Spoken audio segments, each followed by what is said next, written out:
Welcome to easy learning. আজকে আমরা লেন্সের এক অসাধারণ যাত্রার সঙ্গী হব।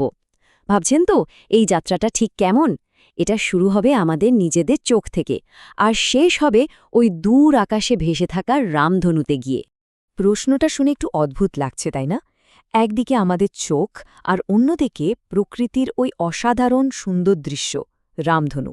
এদের মধ্যে আবার সম্পর্কটা কোথায়? আচ্ছা, এই আলোচনার শেষে কিন্তু এই রহস্যময় সংযোগটা একদম পরিষ্কার হয়ে যাবে। চলুন আমাদের এই যাত্রাটা শুরু করা যাক।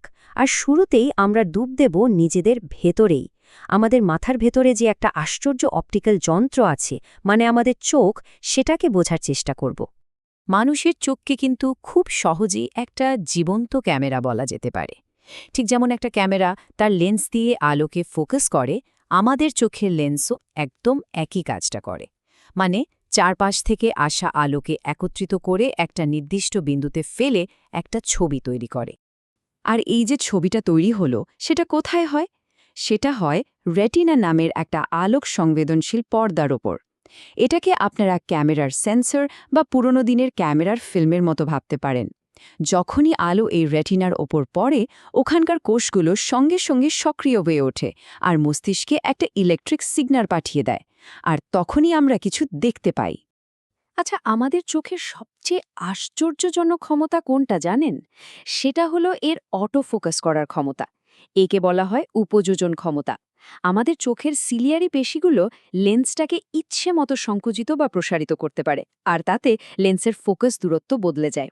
আর ঠিক এই কারণেই কিন্তু আমরা কাছের জিনিস বা দূরের জিনিস দুটোই সমান স্পষ্টভাবে দেখতে পাই। দারুণ ব্যাপার, তাই না? কিন্তু এই অসাধারণ সিস্টেমটারও মাঝে মাঝে একটু সাহায্যের প্রয়োজন হয়। চলুন পরের অংশে আমরা সেটাই দেখব। দৃষ্টিশক্তির সবচেয়ে সাধারণ দুটো সমস্যা হল মায়োপিয়া, মানে কাছের জিনিস দেখতে পাওয়া কিন্তু দূরেরটা ঝাপসা, আর হাইপারমেট্রোপিয়া, যেখানে দূরেরটা পরিষ্কার কিন্তু কাছের জিনিস ঝাপসা লাগে। দুটো ক্ষেত্রে আসলে আলোটা ঠিকঠাক রেটিনার ওপর ফোকাস হতে পারে না। তো মায়োপিয়ার ক্ষেত্রে ঠিক কি হয়? এক্ষেত্রে দূরের বস্তু থেকে আসা আলোক রশ্মি রেটিনাতে পৌঁছানোর আগেই ফোকাস হয়ে যায়, মানে প্রতিবিম্বটা রেটিনার সামনে তৈরি হয়। আর হাইপারমেট্রোপিয়ার ক্ষেত্রে ঘটে ঠিক তার উল্টোটা। কাছের জিনিস থেকে আসা আলোক রশ্মি রেটিনারও পেছনে গিয়ে ফোকাস হয়। এখন সবচেয়ে মজার বিষয় হল, এই সমস্যাগুলো কিন্তু খুব সহজে সমাধান করা যায়। কিভাবে? বাইরে থেকে শুধু একটা সাধারণ লেন্স ব্যবহার করে। চলুন দেখি সেটা কিভাবে কাজ করে। মায়োপিয়া ঠিক করার জন্য একটা অবতল লেন্স বা কনকেভ লেন্সের চশমা ব্যবহার করা হয়। এই লেন্সটা কি করে? এটা চোখে আলো ঢোকার আগেই রশ্মিগুলোকে সামান্য একটু ছড়িয়ে দেয়। ফলে আমাদের চোখের লেন্স তখন ওই ছড়িয়ে যাওয়া রশ্মিগুলোকে ঠিকঠাকভাবে গুটিয়ে এনে একেবারে রেটিনার ওপরেই ফেলতে পারে। ব্যাস, দৃষ্টি পরিষ্কার। আর হাইপারমেট্রোপিয়ার জন্য লাগে একটা উত্তল লেন্স বা কনভেক্স লেন্স। এই লেন্সটা আলোক রশ্মিগুলোকে কিছুটা গুটিয়ে আনে, মানে অভিসারী করে তোলে। এতে আমাদের চোখের লেন্সটা বাড়তি ফোকাসিং শক্তি পায়, আর প্রতিবিম্বটা এগিয়ে এসে ঠিক রেটিনার ওপরই তৈরি হয়। তাহলে আমরা এতক্ষণে একটা গুরুত্বপূর্ণ জিনিস বুঝলাম, যে লেন্স আলোকে বাঁকিয়ে দিতে পারে।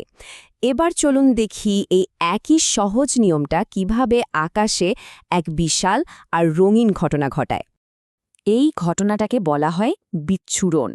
মানে সাদা আলো ভেঙে গিয়ে তার ভেতরের আসল রঙগুলোতে ভাগ হয়ে যাওয়া।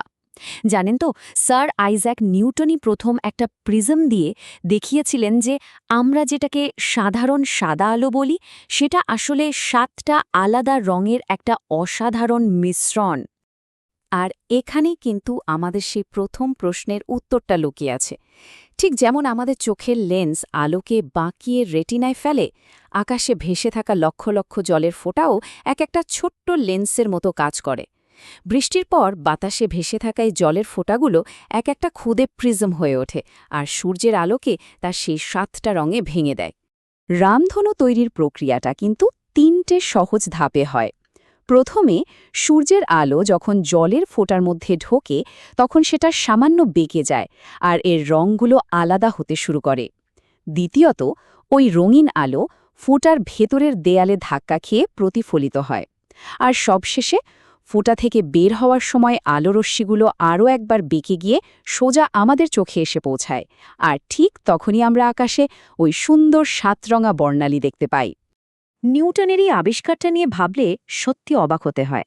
মানে সাধারণ সাদা আলোর ভেতরেই প্রকৃতির সব রং লুকিয়ে আছে।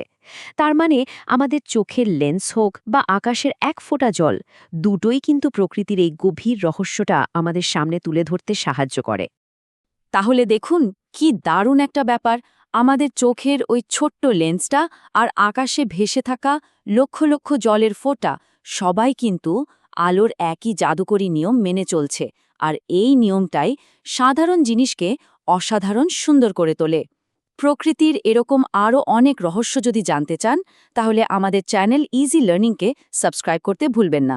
অনেক ধন্যবাদ।